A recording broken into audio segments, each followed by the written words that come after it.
Hey everybody, welcome to another episode of the LitRPG podcast. I am Ramon Mejia, episode number 104 here. Every single week on the podcast I bring you the latest LitRPG news, reviews, and of course author interviews. And this week I have 9 new LitRPG titles just for you folks at home. And that includes Axillon99. After that it'll be a review of Blademage Beastmaster.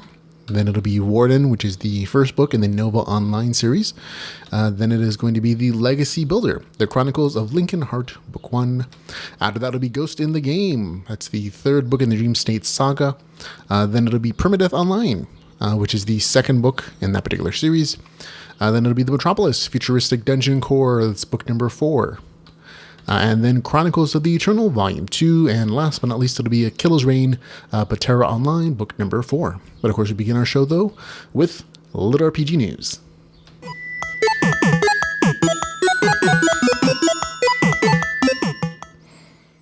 And in LitRPG news, we just have one quick brief story here.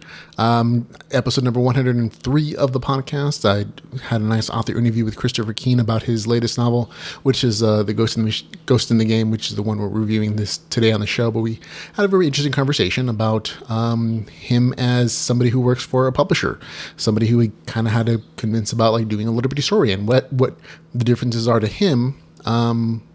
Working for a publisher versus being an independent, an indie author, I guess. It was a very interesting conversation. Had lots of good fun, jokes, good questions and good answers. So fun interview. Go check it out for episode 103 of the show. On to some titles that are out now. Haven't reviewed them, haven't read them, but they are out. Including Aeon Chronicles Online, Book 1, The Devil's Deal. After that, it'll be Gamefall, Hayden's book number 2. Now, this cover is a little bit weird compared to the first one. The two almost don't match at all. But Hayden's book number 1 was relatively entertaining, so there you go. Also out is Orc Glitch, The Mad King. So that's out, as is Fragged 10. That's the 10th book in that particular LitRPG serial. So go check that out as well if you want to. There's some new audiobooks out for the LitRPG group. It's going to be including Rapture, Apocalypse Gates, book number 1. It's out. I enjoy the heck out of the written version of it, so I'm sure the narrative version by Andrea Parsons is going to be just as good. But again, go check those samples to make sure you like those narrators. That matters a lot. Also out is Bushido Online, The Battle Begins, which is the second book in that particular series. Out as an audiobook, as is The Way of the Clan, book number 4. And that's out as an audiobook as well, as is The Reapers, Neuro book 3 in that series. And book 3 of Pharaoh is also out as an audiobook. That's The Winds of Fate. So a bunch of 1, 2, 3, 4, 5 books, if I'm counting correctly, out as audiobooks for the folks at home who enjoy listening to their LitRPG. Now on to upcoming LitRPG. This is just where I read off the stuff that's coming out. We have some new additions to this particular list, but you can always skip ahead to the reviews if you want to. Out on March the 23rd is going to be The Accidental Duelist. This is the companion series to there's the Accidental, or is it Warrior, Thief, and Mage, and this would be like the next iteration of that in that particular world. So if you like that series, then you might like this one as well. We'll have to see when we give it a read. Also out on March 24th is going to be Unlucky Dead. So that'll be out on the 24th of March. Very interesting cover. On the 29th of March, it'll be the Province, which is the 5th book in the Futuristic Dungeon Core series. We're reviewing in book number 4 on the podcast today. So Skylar Grant is knocking these out of the park. He's getting them written very quickly. On the 30th of March is going to be The Land of the Undying by David Willamrith, author of another series which escapes my brain for the moment. No, never mind. I'll try later. Out on April the 4th, A Betrayal, which is the second book in the Monster Maces and Magic series. On the April the 10th, it'll be Absalon's Fate. On April the 13th, this one's also new to the list, the sequel to Dominion of Blades. This is going to be Hobgoblin Riot by Matt Dinniman. So that one's actually out of pre-order, so go check that out. I'll get out on April the 13th. On the 23rd of April, it'll be The Countdown, Reality Benders book number 1. This is a new series from Michael Antonoff. On the 30th of April, this is going to be a short story series from the Magic Jump Books, which does a lot of the Russian translation stuff. It'll be called You're in the Game, Book 2. So it's a second series of short stories from Russian authors that you may like Michael Antonov or Vasily Mihenko. There's a whole list of people there if you go check out their pre-order page. A lot of people. There are also some new names that you might not know. On May the 10th, it'll be Mightier Still, Enter the Lover, I can never say that word, Lover VR side quest. On the 10th of May, Blind Gambit. On May the 17th, World of Karnak Book 2. On May the 24th, God Mode, Alter Game Book number 3. On May the 27th, Kingdom Level 5. On May the 28th, Trial by Fire, the second book in the Little Bitty Dragon Rider Adventure Series, Arkham Online Chronicles. And on May the 30th, the last one we know about is The Dead Rogue, NPC's Path, book number 1, another novel translated from Russian into English. So there you go, folks. Now on to new releases and reviews.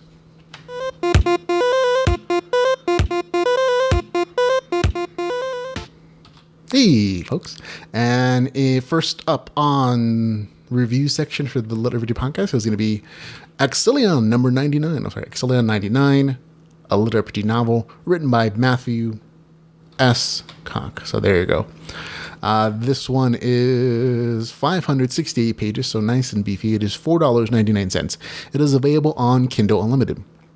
I'll read you the author's description. Death isn't a big deal in the virtual world of online gaming, but after poking her nose where it doesn't belong, Dakota Mark finds herself running for her life, and reality doesn't come with a respawn. At 22, she's still slinging coffee at an Amazon cafe despite having a degree in programming. And it's not because she's unlucky, unmotivated, or even that she fancies herself an underground activist crusading against evil corporations. Hunting for a real job would take away time from her game. Axillon99 is the world's most popular multiplayer online experience with a universe containing billions of planets to explore. Ever since video games broke the screen barrier, plugging players fully into their characters, reality just can't compete. Cognition System International announces a $10 million prize to celebrate the release of the next generation Neuro 4 interface helmet. After her crew decides to try chasing the money, Dakota discovers a sinister intent behind the new technology. Going public threatens the lives of our friends, but keeping CSI secret could destroy the very fabric of society. So there you go. So there's definitely some implied thriller stuff here. And I gotta admit, this is one of the better stories that I've read this week, which was surprising because the cover doesn't scream LitRPG, even though the title name says it is. I think this is one of the more underrated stories that I've read in the last few weeks, mostly because when you look at the Amazon reviews, it only has a couple reviews. The Amazon rankings aren't particularly great, but the story itself is really engaging. I was surprised at how much I really liked it. It is an interesting mix of slice of life MMORPG adventuring, a video game contest stuff, and then a bit of thriller mixed in towards the middle and the end. The main character, Dakota, again, is a 20-something barista. She spends her time playing this great VR MMORPG called Axillon99 with her friends online. And again, there's a $10 million prize when the new full immersion helmet comes out. And, she wants to go after it because she works as a barista so she can continue her gaming. Which a lot of us can probably, empathize with. And she finds the original question for this, which is not a big deal because everybody else is finding it. It's a contest. But when she figures out the first clue before everyone else, then things get a little heated and her team kind of decides to go and chase after this entire prize quest. Unfortunately, again, they stumble on something a little bit shady along the way and it puts their real lives in danger. The game stuff in the novel, really spot on. You can tell that the author has tons of gaming experience. There's way too many little tiny insider gaming jokes. The game mechanics in the novel are going to be familiar to you if you've ever played an MMO or an RPG. But they're also fleshed out enough that you can kind of pick out a class that you would like to play in this VR world. So there's enough information spread out. There's never really an info dump, which is nice. All the information, whether it's character background or things about the game world or the real world, it's all spread out very nicely over the course of the first 30 or 40% of the novel. And I kind of like the game world a lot because it's a sci-fi space kind of game, and there are a lot of cool character classes, and I particularly like the Technomancer. It's kind of a fun class to kind of see. And again, when you're reading the beginning portion, especially like the first, like the novel starts you off with the main character in the game doing a mission, and you can tell from like the get-go that the author's a gamer. There are both sci-fi jokes in there, sci-fi game jokes, and also MMORPG jokes. The first quest actually reminds me a lot about the stealth and sci-fi stuff from Deus Ex, and it's done really well. There's a lot of good world building game in terms of like both the game rules lore and the way the game rules works, and also the world. And it's just like this is really flushed out. The story kind of switches between the game rule storylines when the first portion of the story is a lot of like just the main character playing games, going on quests, doing these little side quests before it starts off on that main contest story arc line. But it switches between that and her real life, where it gives you background information on her, and all that is really done well, I have to say. Like it creates a world in the future where you can empathize with the main character and why she games and why she's not employed even though she has a degree in an actual field of study, because the world has shifted away from employing humans and not being automated and a lot of stuff like that. So it's not too much information that bogs you down, but it's enough to kind of flush things out, and I kind of like that about it. About the 25% mark in the story, the contest stuff kicks in and the pace picks up a lot as the main character and her friends do level grinding, and they go after that storyline and do all those little side quests to kind of advance that particular plot point. And about that point, you also get some thrillery aspects of it that are introduced. And so this also becomes like this, I don't want to say cyber thriller, because that's most of the story is dedicated to the gaming stuff, but there is like this sub thread of like this cyber thriller stuff, even though it's emphasized a lot in the novel description. It's not as big a section of the story. Like it's an important part of the story, but it's not like it's all cyber thriller where everybody's running from these criminals in the railroad, and that's the story. The majority of the story still takes place inside the video game world, which is entertaining. Overall, it was a good story. I never felt like the story was forced in any way. All the decisions, even like the bad ones the characters make, they felt really natural for them to make. And the quests were always entertaining. None of them were like fillery. I mean, like I think some of the quests are just there as jokes, like experiential jokes, like gamers can relate to, like, oh, this is like this weird quest that we've all done. But they were all still very entertaining, even like the side quests. So all around good, fun read if you're looking for a sci-fi story with a strong female lead. And this is going to be up your alley. So it gets a nice, good score of 7 out of 10 for me. And that's Axillon99, a LitRPG novel with a score of 7 out of 10. So there you go. Okay, on to the next story, which is going to be for the Blademage Beastmaster. So I'll have to score down for that again. And here we go. Okay, it is 272 pages, $2.99. It is available on Kindle Unlimited. Written by Deck Davis, of course. He's actually an author who's done quite a few LitRPG series, but they never seem to get past book number 1, which is always kind of disappointing because some of them are really good. Some of them aren't, but they're always just like, oh, he put another book number 1. Again, when am I going to see a book 2 in these other series? But again, it's 272 pages, $2.99, available on Kindle Unlimited. Here's the author's description. Charlie Nayer is a good guy, but he's never been great at multitasking. When Larnick, the god of corn, sends Charlie into a fantasy game, he just can't help himself trying. By combining his love of daggers, magic, and animals, he becomes the Blademage Beastmaster. With a dangerous new pet, a deadly selection of daggers, and some awesome spells, he must make allies and kill monsters as he walks his path of glory. If he can do that, he just might create a legacy for himself. He used to work in an office when he was a paper pusher filled with spreadsheets and made coffee. Now he casts, conjures, stabs, and tames. There we go. This story is kind of an XP grind. And I mean that in that the main character, Charlie, is transported to a game world by some guys who have a bet. And once there, he basically just grinds for XP, whether it's doing quests, killing monsters, or doing something else that's related to the story. That's kind of what this is. It's very slice of life in that there's no like real plot for him. He's not trying to save the world. He's not trying to do a particular thing. He's just trying to become more powerful, almost for the sake of itself. And he unlocks class skills. He increases his magic. I have issues with that in particular, but overall, he gets a lot of the loot, which is increasingly powerful. He never really gets bad loot. And basically, he grinds a lot of XP doing quests and social quests and a bunch of other things. And if you're in the mood for like a fun, I say fun, but it's an uncomplicated, action-oriented story, this isn't boring, and this might really be up your alley. I thought things personally went a little too easy for the main character. Like there was really never a challenge for the guy. And in this game world, the main character in the beginning, it's really clearly established, he can die and he'll respawn. And there's really no issue with that. So I found it really weird that he never died in the story. Like, out of all the quests he did, of all the things he did, he never dies. And that to me is kind of a wasted opportunity, because you set it up so that's a possibility, but that kind of just shows like, oh, nothing's really challenging for this guy. Like nothing's like super easy necessarily, but it's never like a challenge. He never really struggles. He makes friends super easy despite his stats. He just happens to find all these great weapons and abilities and magic powers.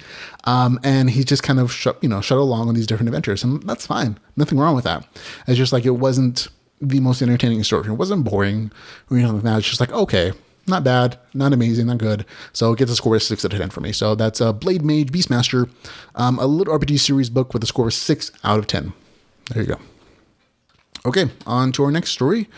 Warden, a part of Nova Online book number 1, written by Alex Knight and produced by Portal Books. This is 384 pages, $4.99. It is available on Kindle Unlimited.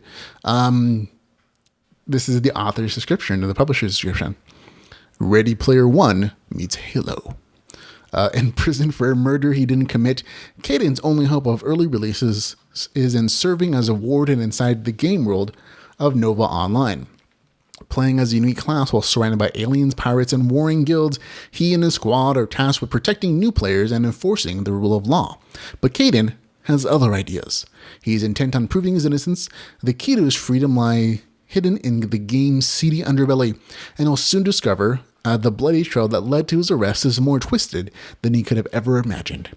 Not that twisted, folks. It isn't. Full disclosure, I got an advanced copy for review. I purchased the novel when it became available. I think the description of like Ready Player One meets Halo is kind of a stretch. It is. But on the whole, I like this story. I did. There are a few things that kind of drop it down from 7 to 8 to 6 for me, and I'll get into those. This is mostly a very nice action-filled space-themed novel, and if that's what you're looking for, you just want something kind of actiony. This will do it for you. It takes place in a semi-dystopian future where one group, the party, controls the government. The main character comes home one day to find his neighbor murdered, and he's not only arrested for the crime but convicted without getting to defend himself. In prison, he's found to be eligible to participate in a program that can shave time off his prison sentence, the Warden program. And it's kind of a stretch. It almost feels like it's pulling from like the Vasily Mexico's first book, where it's like the prison system is part of the story in the world. But anyways, the main character finds himself in a VR MMORPG where he's playing as a warden, the MMO's version of a cop. He has to fight in-game for a place in the program, and eventually gains allies that are going to try to help him figure out who really killed his neighbor and why. And there's this whole big like thrillery subplot kind of thing going on in there. But honestly, the action is probably the highlight of the story. The fights are tough. They're very interesting. The author uses the game mechanics in very innovative ways, and it's not like just superficial stuff. And even though there's not like a ton of like information about other classes in this game world, the Warden class is pretty well fleshed out. Like there's the main character class arc and different stats and abilities that can be learned. And as the characters level, they get new abilities, but they can also specialize abilities at like level 4 or 5 into like 4 different specialization classes. And each one of those have their own powers. So there's a nice variety and depth to that particular class. Where I'd say it's lacking is information about the other things in this game world. Like you only really get information about that one class. Like that's kind of the only one you see besides the antagonist class, which I won't spoil.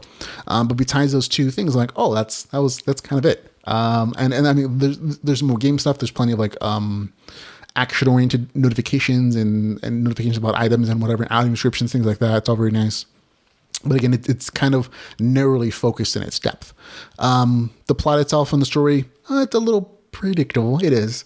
And it ended the exact way I thought it was going to be from like the very beginning, which is not bad. It's just like, oh, the journey is the part that you're enjoying, basically. The only complaint I kind of have with the storyline is that it feels forced, especially at the beginning. I mean, the main character just happens to qualify for a VR game in prison where he meets like the one person who's interested in proving he didn't do it.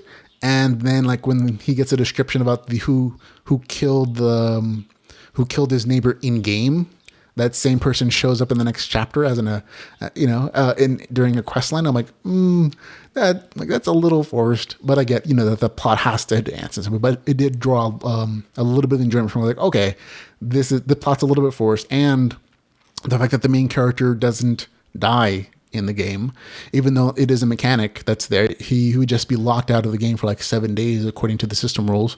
But because he never does, you kind of like, oh, he's never really gonna lose. And also that it's like just like a little thing that bothered me is like a lot of the XP that's given away in the quests and for achievements in the novel, they feel a little like pre-set up. Like the main character starts level 1, his antagonists are like level like 15 and 20, whatever. And so as he's progressing, you can kind of tell like, oh, some of these little sections are there just as like, oh, he needs to level up a little bit before like that final showdown with the bad guys.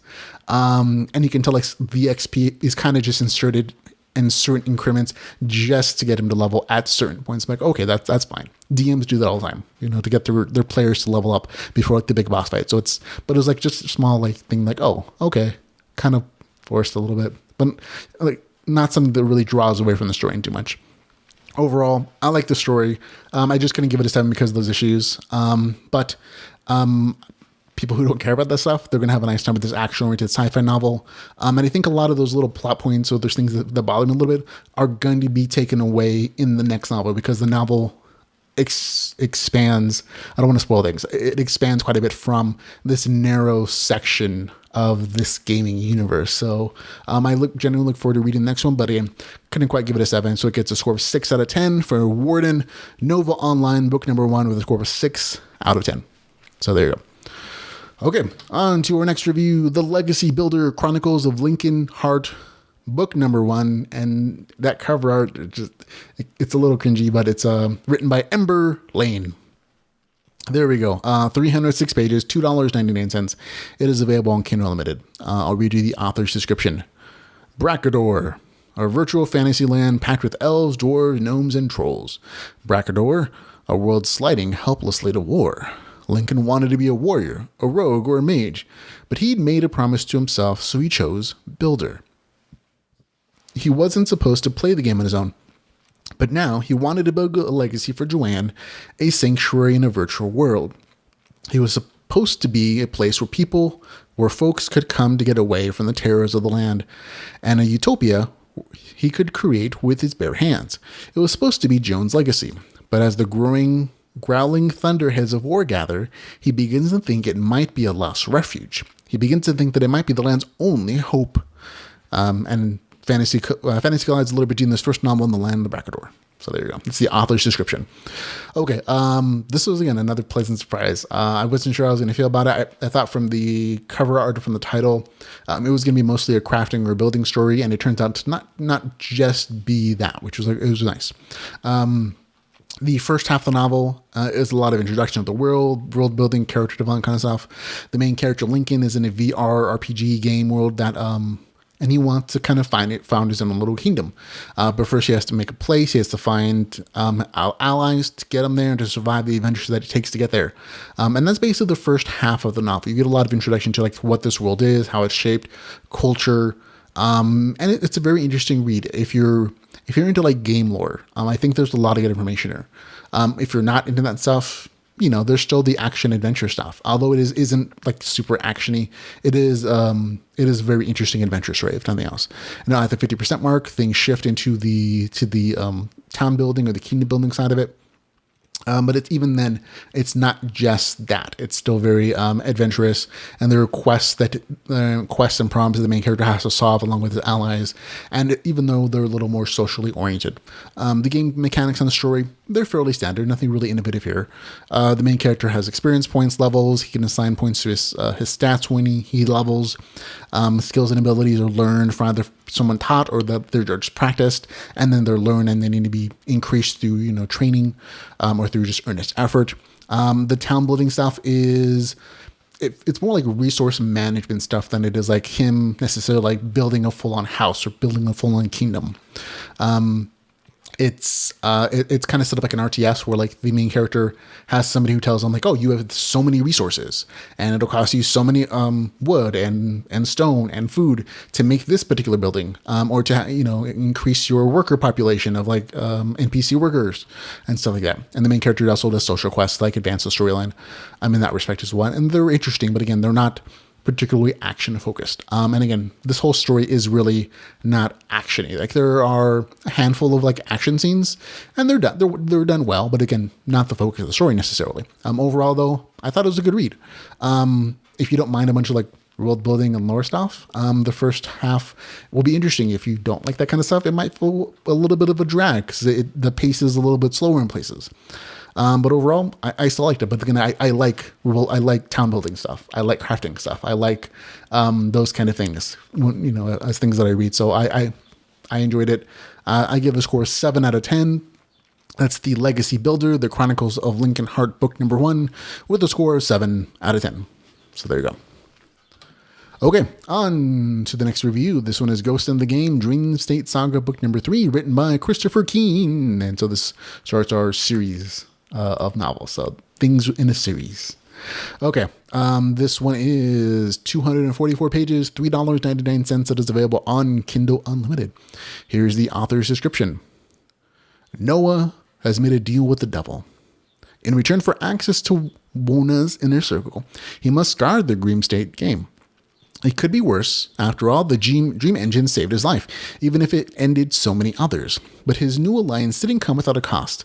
It turned many of his friends against him. Luckily, the company has assigned a new team captain, a new team, Catastrophe. By leading, Catastrophe takes a dangerous turn. At the grand opening of a new game zone, a vicious attacks puts the Wona president on edge. As Noah digs deeper, he discovers hacking beyond anything he's ever imagined. In order to protect his virtual refuge, Noah must repair his broken friendship and work with Wona's own lackeys. If Noah can't stop the hacker, more than the Dream State is a risk. Dark secrets lurk behind this mystery, secrets that go back to the creation of the Dream Engine itself. That's a very long novel description, and it hits a lot of the main points of the story. Unfortunately, it's been about a year since the second book in the series came out, so you might not remember who any of those people are. I know I didn't. When I first started reading, I was like, wait, who are all these people? I don't remember them. But the author does a really good job of like reminding you gradually who everyone is, what are their relationships, what the ongoing plot of the series is. And so, you don't have to necessarily go back and read book 2 or book 1 to get it. But it took a few chapters on it to kind of jog my memory and sort it all out. If you don't remember, book 1 in the series is a story about Noah, who is in a car crash. And he had his mind connected to an immersive virtual fantasy game. And he had to stay there because he was in a coma. And so to keep his mind active, the doctors hooked his brain up to this thing. And so he's kind of there, but he can't die necessarily, because if he dies in the game, it might be too big of a shock for his system and he'll die in real life. It was one of those. And then there's this thread like the car crash wasn't really an accident, and somebody was really evil and hiding company secrets, and they wanted to keep them hidden, and that's kind of the beginning plot of that story. Book 2, Noah's back alive. He's on his feet, but he's trapped in an asylum. His friends he made in the game rescue him, and together they kind of search for the evidence to bring down the game company. He thinks he's responsible for his accident, for the car crash that hurt him and killed other people.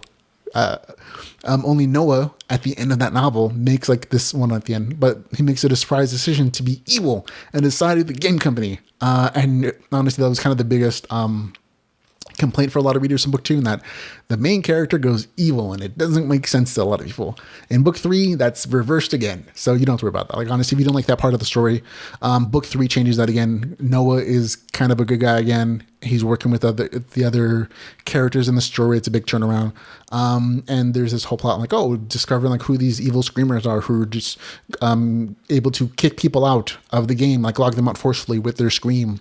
And who's really been behind all the illegal beta tester experiments, who ranged the car crash Renaults, and who did the illegal beta tests and who murdered those people and everything else.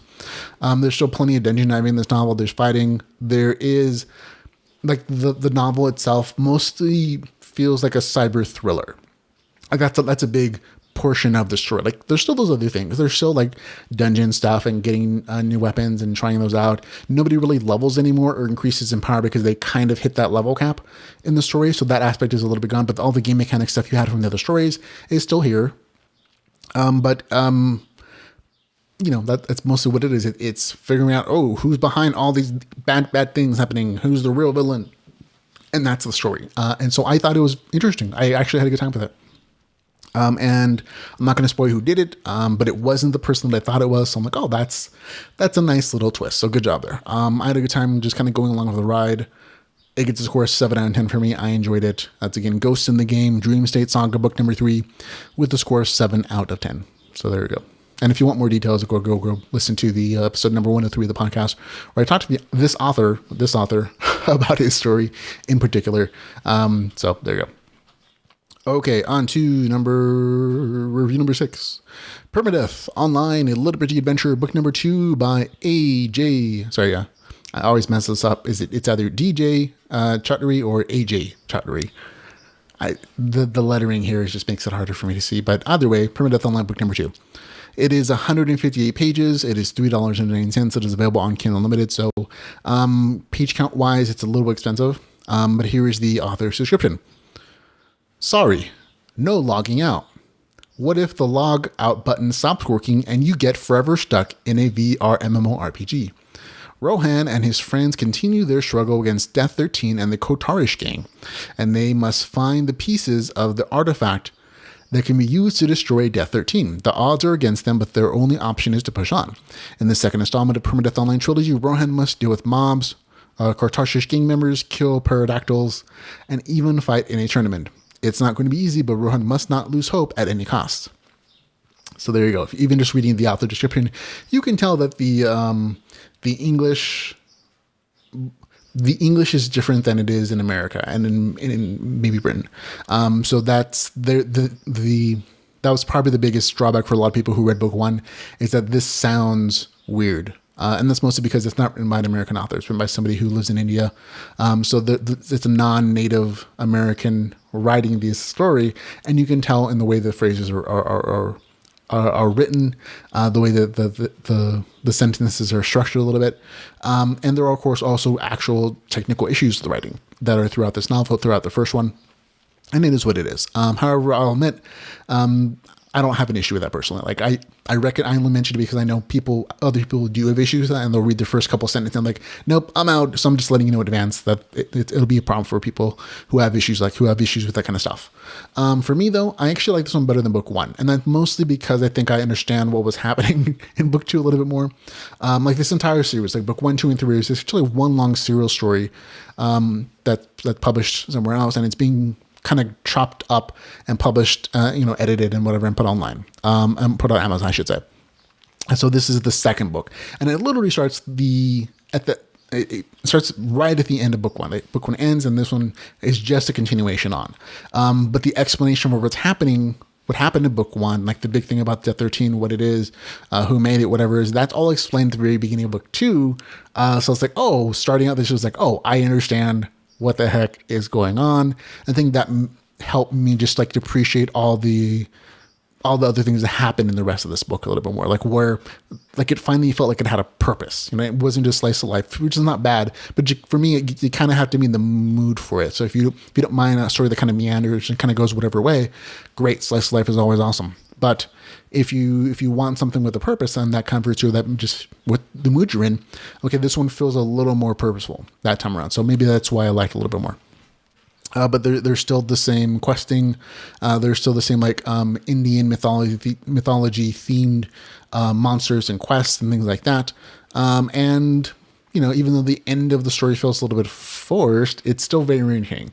And I think the thing that I like about the story is probably the main character. The main character feels very earnest. The main character is not afraid to die. Remember, in this game, when you die, you have to start like a whole new character over. Like, you have to start back at level 1. You could be like level 20, and if you die, back to level 1. So there's definitely some stakes for these characters, and like they don't necessarily want to die, but the main character does. And I think that's interesting in that it's a mechanic, and the author doesn't have a problem with like using that mechanic when it feels like it's appropriate for the story. And that's part of and to me, a gamer experience. That's part of the gamer culture, and that it's okay to die in a game because it's a learning experience for you as a player. And I think a lot of stories, for some reason or other, just kind of shy away from that because they feel like, oh, that makes our character a loser, or it makes them something like it's a huge detriment. Or they're used to like a fantasy story where if the player dies, that the main character dies, well, that just means the story ends. And that's not always necessarily the case in a LitRPG story. Like, dying is a part of the RPG experience, especially like in MMO where you'll respawn, just somewhere else, and you can come back and try again, maybe, learn from your death. And that's what, again, one of the things I like about the story is that the main character dies. He's not afraid to lose or take a chance, but he still goes through it. And it's a very earnest kind of character. And I thought, okay, that it's charming in its own way. But again, I totally acknowledge that there are language issues here. So because of that, I'm going to drop it down a little bit. Gets a score of 6 out of 10. It will probably be close to like 6.3. If I was doing points, but I don't. So it's just a score of 6 out of 10 for Perma-Death Online, a LitRPG Adventure book number 2, with a score again 6 out of 10. So there you go. Okay, next. The Metropolis, The Laboratory, book number 4 by Skylar Grant. It is 208 pages, $3.99. It is available on Kindle Unlimited. Here's the author's description. Emma has come far since being the artificial intelligence housed in an underground laboratory. A full city is now at her command, and with that strength comes the need to maintain it. Resources are in short supply, and the threats out there in the world are bigger and more dangerous than ever. It is time for some upgrades. Okay, this series, much like the author's other series, is kind of shifting away from what it was originally. The other series that he had started as a dungeon crawl, and then it went way in a different direction eventually. I think it's like a 6 or 7 book series. This one is kind of doing the same thing, but it's still shifting with the same characters, the same concept. Like, nobody's really shifting as an individual, but it definitely it's going from that dungeon core experience that was book 1 and part of book 2, and it's becoming more of like, oh, this is a larger resource management adventure where it's more about combat and more about like exploring this world and just taking on harder and harder opponents, very much like a DBZ style kind of experience. Like, oh, every season is this, harder characters, that kind of thing. In this particular book, Emma, the dungeon core, who's more like an AI core, is now in charge of an entire city. She's gone from a laboratory, which is kind of a dungeoning experience, to a ship, to a district, and in book 4, an entire city. And now she has to not only manage like a scarcity of resources to like control an entire city and to provide for it, but she has to deal with the demands of her district lords, some of whom were just enemies in the last book. And so that's also a new component of the story. It's about resource management, but also personality management, and also getting people to do things to benefit you and the group as a whole instead of just themselves. A lot of interesting things like that. There's still like the upgrade options or creation of like new entities or weapons based upon the research that she can get done throughout the novel. But that part of it is definitely more muted than it was in books like 1 and 2. So like I said, again, kind of just shifting away from that portion of it. The storyline itself, again, it's just getting more difficult opponents to fight with is kind of the theme of each individual book. And this time, not only the main character has to deal with like somebody who has like these time rewind powers, but also like a different group, which are like godly powerful foes. I'll put it that way. But again, this is a very action focused novel, and it has a relatively fast pace. And like one of the complaints online on the Amazon was like, it felt really short, and that's because it's very fast paced and it's very action oriented.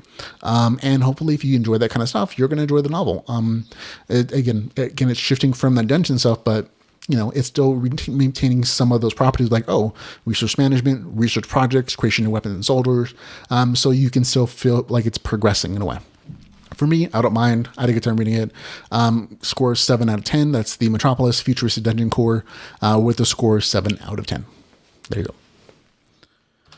On to number 8, Chronicles of the Eternal, volume number 2 by D. Wolfen.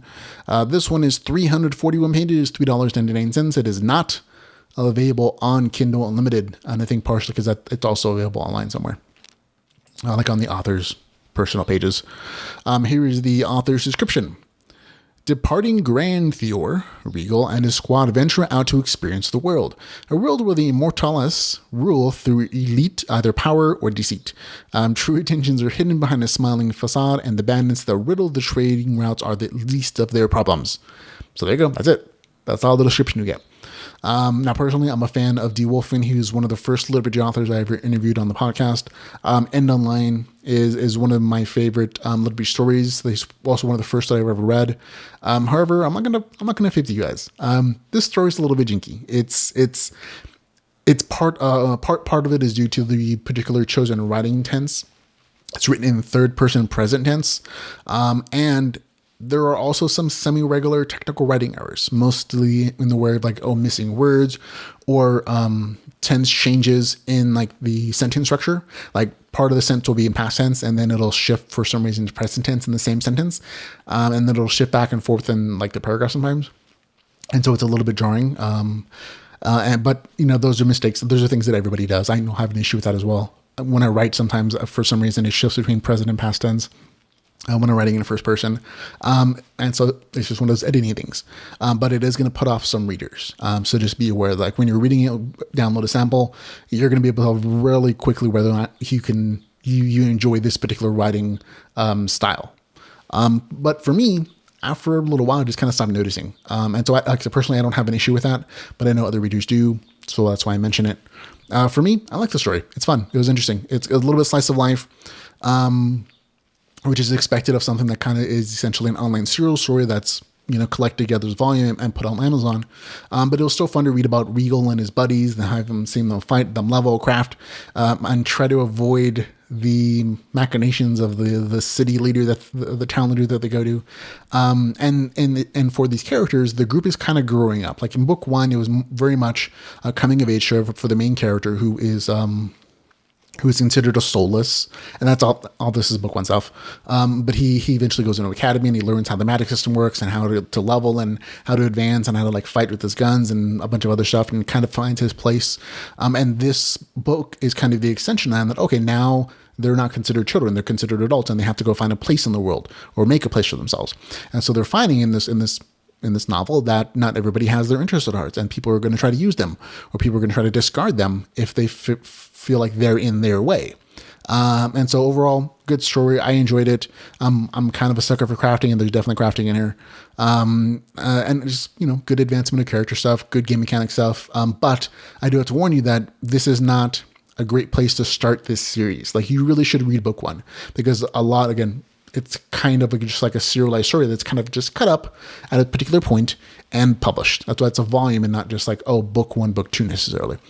So you should go read volume 1 in the series before you come to volume 2, because if you just start here, you're not going to know who anybody is. There are really few explanations here. There's no explanation of the magic or the crafting system. So it's getting a little bit harder to kind of jump into. So go read book 1, come back for book 2.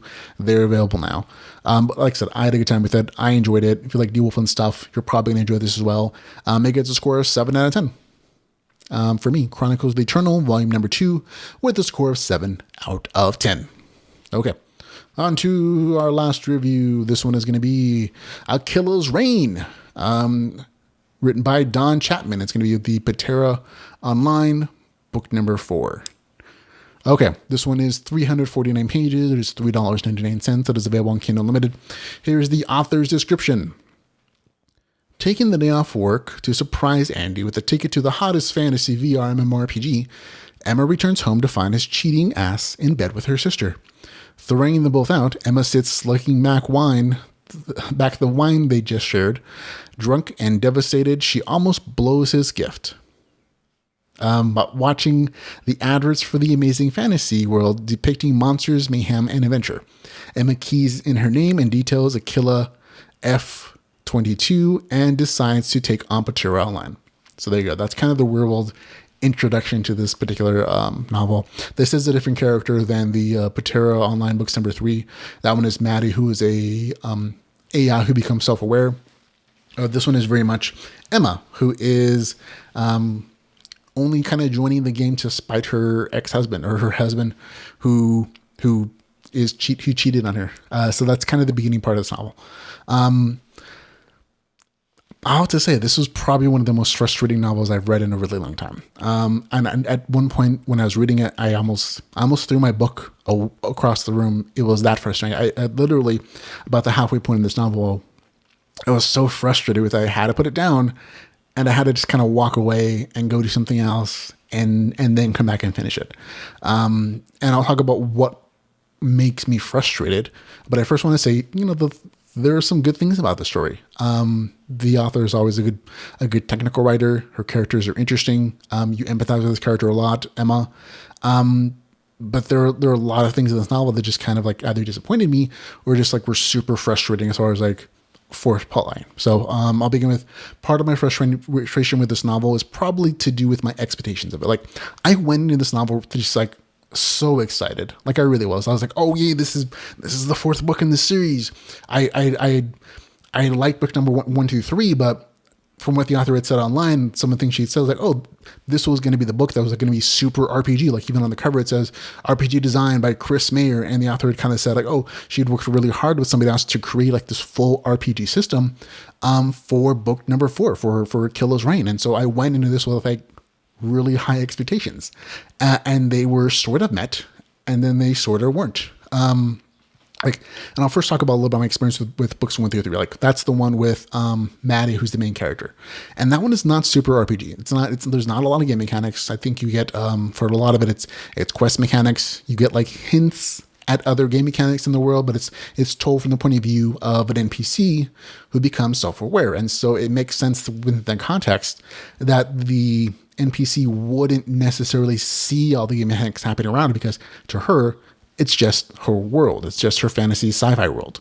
And so it kind of got a little bit of a pass on on the expectations of like a super lot of game mechanics. But with this one was definitely, it's from a player's point of view. It's from someone who is going into a virtual reality game, knowing that it's a game and knowing that it's an RPG game. And basically that's the context. And so my expectations as a reader shifted with that point of view. Like I expected to see more RPG stuff, the things that I would connect to as a player myself, playing a VR MMO, an MMORPG, UI, whatever the case is, character sheets, all that good stuff. And a lot of that stuff just didn't really exist.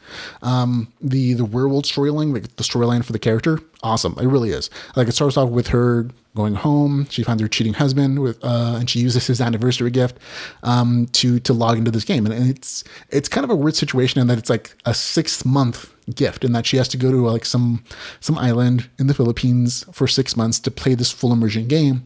And with the time compression, it feels to her like it's going to be like 2 years long. And so I'm like, okay, it's a very interesting and different kind of setup for the system. I liked it. I'm at this point in the storyline, about 5-10% in, I'm still very much like on board. This is a good beginning. Then there's still hints in the game that there's going to be a romance, and a lot of the stories about like her rediscovering herself and building back up her confidence and finding a way to be happy again with the help of that, super hot dude in the game, of course. And again, all these parts are really well done in the story. It's a very strong female lead, also well written. And her arc is very nice. And then she starts off feeling bad about herself and lacking confidence. And by the end of the story, she's leading like a whole complement of warriors in battle and all that. Again, all that stuff is really well written and described. You have plenty of empathy for the character. But where the story gets like really frustrating for me is on the game mechanics side. And again, some of this is just about expectation and it kind of not being fulfilled. there's a section in the story between the 10 and 15% mark where the main character is logged into the game. She's created her character, her look a little bit, but she's also getting like this explanation of like, oh, all the different game mechanics in the story. And it's great. It's really in depth and I like it a lot. Like there's a lot of stuff that's explained again in super detail. Loads of information about like how dice rolls work, actions, abilities, aspects, aptitudes, karma, a bunch of like really in-depth stuff. Loads of cool things. But after that 15% mark, when the main character actually starts in the game, you kind of see fairly quickly that a lot of that stuff you just learned about doesn't exist in the story, or at least not as much to the way that you were hoping. And that to me was just kind of a disappointment. There are aspects of those things that you just read about in 10% mark, which is like literally like 15 pages in the story, that do show up regularly. Like the karma system shows up on a semi-regular basis. In that, you know, she does a good deed or she completes a quest and she gets a karma point. She can apply it to either her character stats, aspects, or to her ability to learn a thing. But again, and then there's just notifications after that between like the 15 and 30% mark. They show up on a fairly regular basis. Like things like her being notified that she learned a new action, like breathing or walking, or she learned the action of like projectile vomiting. And you kind of realize that it's kind of inserted almost like this running gag, which is fine. It's not a problem. But that's basically the extent of the game mechanics. Like you see the main character's character sheet once in the entire novel. In the entire over 300 pages, you see one character sheet about midway through the story. And that is it. And again, a lot of even like those game mechanics that I described to you, after about the 30% mark, they just get less and less seen. They just start to fall off. And by at least by the 45% mark, you just stop seeing them for the most part. Like they'll pop up occasionally, like a new notification. But overall, like all those great things that you read about in the 10 to 15 mark just aren't there. Or at least they're like, maybe it's just bad expectations for me. But again, with such an in-depth system that was created, not by the author, of course, but by Chris Mayer.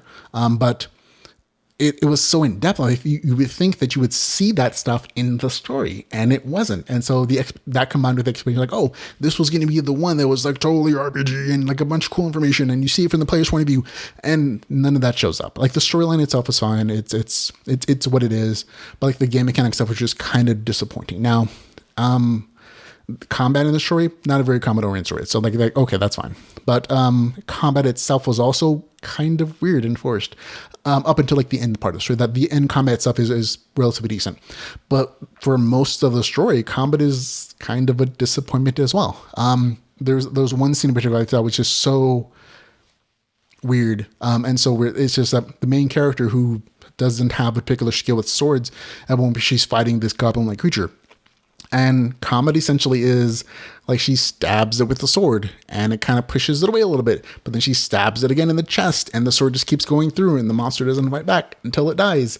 And that's kind of the highlight of the story for like a majority of the novel, like the first 70-ish, 80% of the story. That's the best combat scene there is for the main character. And it's just like really awkwardly described. Again, the end part of the story, there's more combat and that's fine, but it was just not a real combat-oriented story. But the biggest thing that kind of made this a negative review is how frustrating the storyline was and that it felt so forced in so many different places.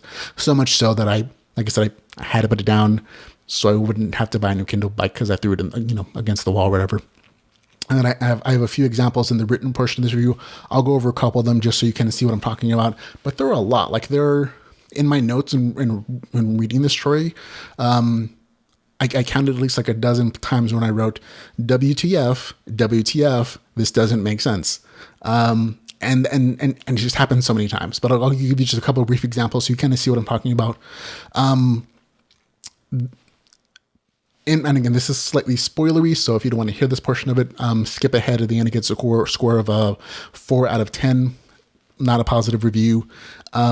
But here are the examples, and again, they're a bit spoilery, so if you don't want to hear them, feel free to skip.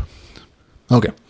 The main character is Akillia. Emma.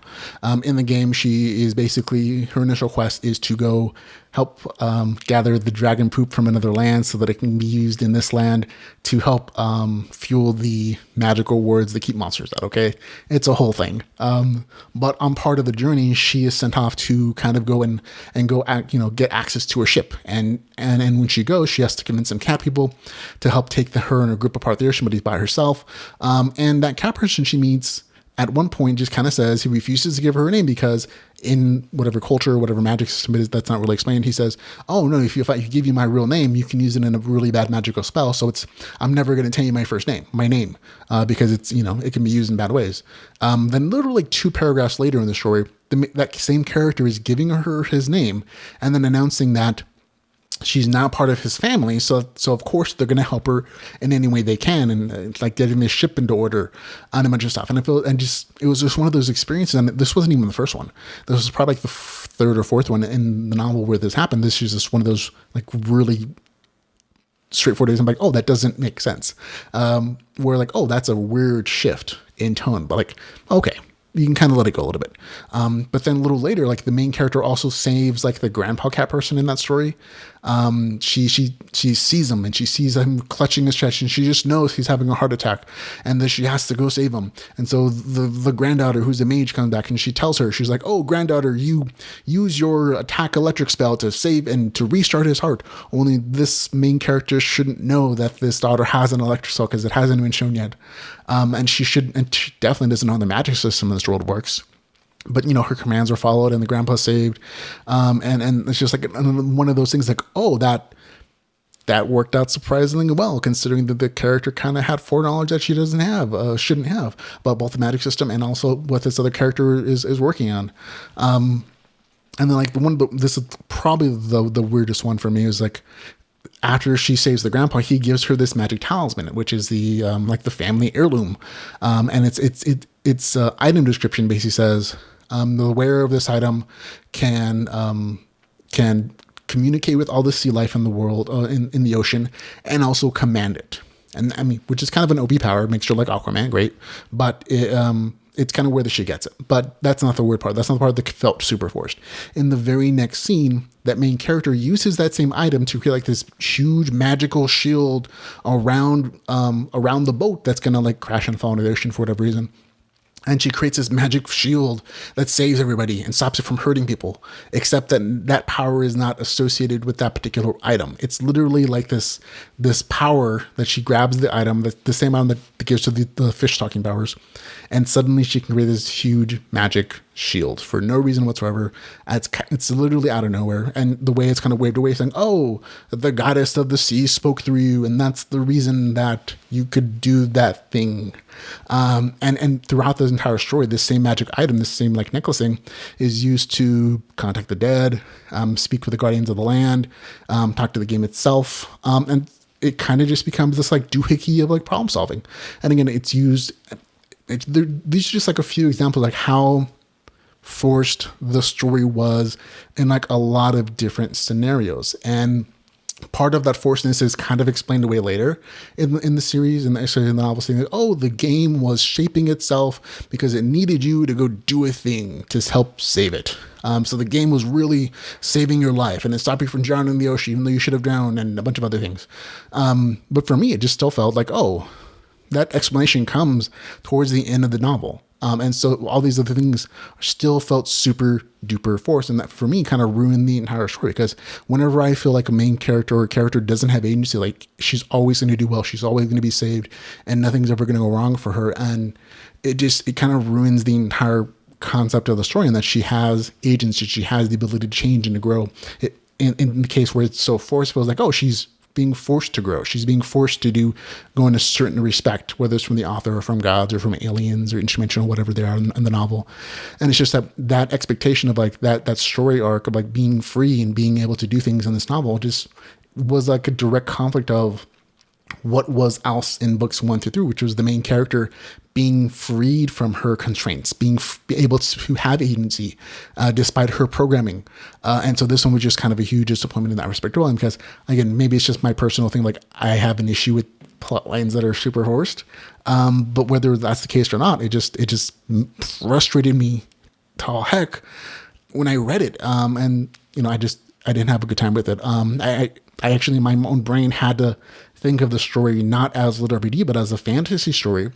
Where like, okay, any weird things are just way with magic, even to finish it. And that's how frustrating it was for me. But I finished it. It didn't really work for me, unfortunately. As a fantasy story, it would probably be okay for most people. If you look at it that way, it would get like a 6 out of 10. But as a LitRPG, there was just so many logic issues, so many issues with the game mechanics not being as I feel like they were promised to be, especially with like that huge like info dump in the beginning. That I just didn't enjoy it at all. It gets a score of 4 out of 10 for me. For Akilla's Reign, that's a score of for Akilla's Reign, Puatera Online book number 4, the score of 4 out of 10. There you go. And again, like the author, like her work in general, just this one just did not work for me. So there you go. Okay, that's it, everybody. End of the show. Thank you for hanging out, for listening, for watching the show. If you want to follow us on Facebook and Twitter and Patreon, on YouTube, you can find out all the ways to do so. I will link in the show notes for all those places. Of course, if you want to support us in any way, shape, or form, you can find out all the ways to do so at litrpgpodcast.com/support. Remember, this podcast does not exist without your support. You guys pay for this, a lot of different ways, whether all the ways you support it. So thank you for supporting. Thank you for listening, for watching. And until we can hang out again, ladies and gentlemen, remember to go read some LitRPG. Goodbye, everybody.